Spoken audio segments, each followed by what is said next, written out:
ఇప్పుడే country delight యాప్ని download చేసుకోండి. Download the country delight app now. నమస్తే, వెల్కమ్ టు సుమన్ టీవీ. జ్యోతి మల్హోత్రా దేశద్రోహి, మన దేశానికి సంబంధించినటువంటి సున్నితమైన సైనిక రక్షణ వ్యవహారాలకు సంబంధించిన సమాచారాన్ని పాకిస్తాన్ నిఘా అధికారులకు చేరవేసిందని ఆరోపణలు వచ్చాయి. ప్రాథమికంగా నిర్ధారించుకున్నారు. అధికారులు ఆమెను అరెస్ట్ చేశారు. ప్రస్తుతం కస్టడీకి తీసుకొని విచారిస్తుంటే చాలా విషయాలు వెలుగులోకి వస్తున్నాయండి. చాలా అంటే చాలా విషయాలు. మన హిందూ దేవాలయాలకు సంబంధించి ఆమె రెక్కీ నిర్వహించింది, హిందూ దేవాలయాల ఇన్ఫర్మేషన్ కూడా పంపించిందనే ఆరోపణలు వస్తూ ఉన్నాయి. ఆమెను ఇన్వెస్టిగేట్ చేస్తుంటే రోజుకొక కొత్త విషయం బయటకు వస్తుంది. ఆమె దేశం మొత్తం కూడా అనేక పుణ్యక్షేత్రాలు తిరిగింది, అక్కడ వీడియోలు చేసింది, తన యూట్యూబ్ ఛానల్లో అప్లోడ్ చేసింది.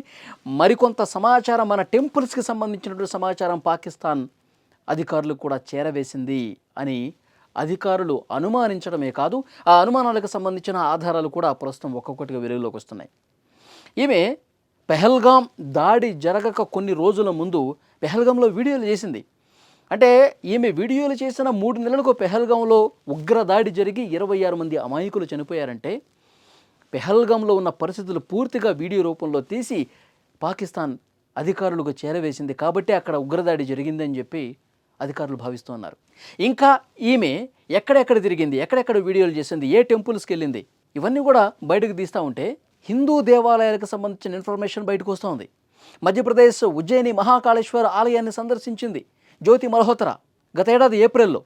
ఆ ఆలయంతో పాటు పూరి శ్రీక్షేత్రాన్ని, పూరిలో ఉన్నటువంటి తన ఫ్రెండ్ ప్రియాంక అనే ఒక యూట్యూబర్తో కలిసి పూరి శ్రీక్షేత్రాన్ని అక్కడ సందర్శించింది, వీడియోలు చేసిందని మాత్రమే ఇప్పటివరకు మనకు తెలుసు.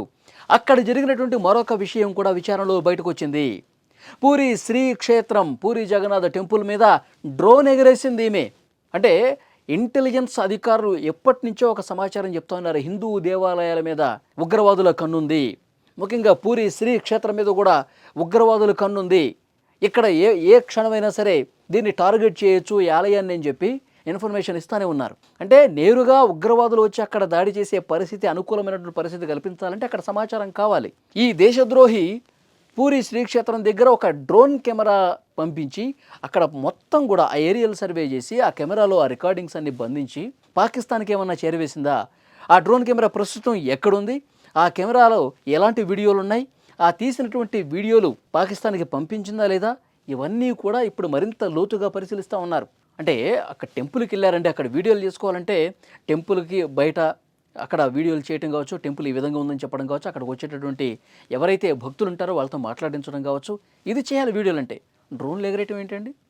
డ్రోన్లు ఎగరేసి మనకి చాలా సందర్భాల్లో మనకు తెలుసు, తిరుమల లాంటి క్షేత్రం కావచ్చు, ఇలాంటి పెద్ద పెద్ద క్షేత్రాల దగ్గర డ్రోన్లకు అనుమతి ఉండదు, అదే నేరం కూడా, నిబంధనలు అవే చెప్తూ ఉన్నాయి. మరి ఇలాంటి ప్రముఖ పుణ్యక్షేత్రాల దగ్గర డ్రోన్లు ఎగరేసే పరిస్థితి వచ్చిందంటే అక్కడ ఉన్నటువంటి అధికారులను కూడా మేనేజ్ చేసి మరి వీడియోలు చేశారా? ఆ డ్రోన్ కెమెరాల్లో చిత్రీకరించినటువంటి వీడియోల్లో అసలు ఏముంది, తర్వాత ఎక్కడికి సెండ్ చేశారు, ఈ డేటా మొత్తం వెలుగు తీస్తూ ఉన్నారు. హిందూ దేవాలయాల మీద పూర్తిగా కుట్ర చేసి వీడియోలన్నీ కూడా పాకిస్తాన్కి ఏమన్నా పంపించిందా? అనుమానాలు చాలా బలంగా కనిపిస్తున్నాయి. ఎందుకంటే పాకిస్తాన్లో ఉన్న నిఘా అధికారులతో నేను మాట్లాడుతున్నాను అని చెప్పి ఆమెకు తెలుసంట. పోలీసులు చెప్తా ఉన్నారు, అధికారులు చెప్తా ఉన్నారు. ఆమెకి తెలిసి కూడా మాట్లాడింది. మన సున్నితమైనటువంటి మన దేశానికి సంబంధించిన సమాచారం మొత్తం కూడా చేరవేస్తున్నాను పాకిస్తాన్ వాళ్ళకి, మన దేశానికి వ్యతిరేకంగా నేను వీడియోలు పంపిస్తున్నానని తెలిసే ఆ స్పృహతోనే వీడియోలు పంపించిందని కూడా అధికారులు చెప్తా ఉన్నారు. సో ఇప్పుడు డ్రోన్లు ఎగరేసినటువంటి సమాచారం కొత్త సమాచారం, ఇది కూడా బయటకు వచ్చింది ప్రస్తుతం. ఇంకా ఏ టెంపుల్స్కి వెళ్ళింది, ఏ టెంపుల్స్కి సంబంధించిన సమాచారం ఇచ్చింది. ఈవిడ సికింద్రాబాద్ వందే భారత్ ట్రైన్ ప్రారంభోత్సవ సమయంలో కూడా ఇక్కడ వీడియోలు చేసింది. మరి హైదరాబాద్లో ఆ సమయంలో ఇంకెక్కడ ఎవరన్నా కలిసిందా, మంత్రాలు జరిపిందా, హైదరాబాద్కు సంబంధించిన సమాచారం కూడా ఏమన్నా ఇచ్చిందా, ఇవన్నీ కూడా ఒక్కొక్కటిగా వెలుగు తీస్తూ ఉన్నారు. అన్నీ కూడా సేకరించి ఈమె బండారం మొత్తం కూడా బయటకి తీస్తూ ఉన్నారు. అంటే పాకిస్తాన్ అధికారులకి ట్రాప్లో పడిపోయి పూర్తిగా మన దేశ సమాచారం ఇచ్చిందంటే ఇలాంటి దేశద్రోహుల్ని ఏం చేయాలి చెప్పండి? ముఖ్యంగా హిందూ దేవాలయాల టార్గెట్గా. నిజంగా ఉగ్రవాదులకి హిందువుల మీద చాలా కక్ష ఉంటుంది, హిందూ దేవాలయాల మీద చాలా కక్ష ఉంటుంది, ఏదో ఒకటి చేయాలి, ఏదో ఒక బ్లాస్టింగ్ చేయాలని చెప్పి. సో దేవాలయాలకు సంబంధించిన సమాచారం ఇచ్చిందా, అందుకే డ్రోన్లు ఎగరేసిందని కూడా మాట్లాడుతూ ఉన్నారు. సో డెఫినెట్గా లోతైనటువంటి దర్యాప్తు జరుగుతుంది, పర్యవేక్షణ జరుగుతుంది. అధికారులు అన్ని కోణాల్లో ప్రశ్నిస్తూ ఉన్నారు. ఈమెకు సంబంధించిన సమాచారం మొత్తం సేకరిస్తూ ఉన్నారు.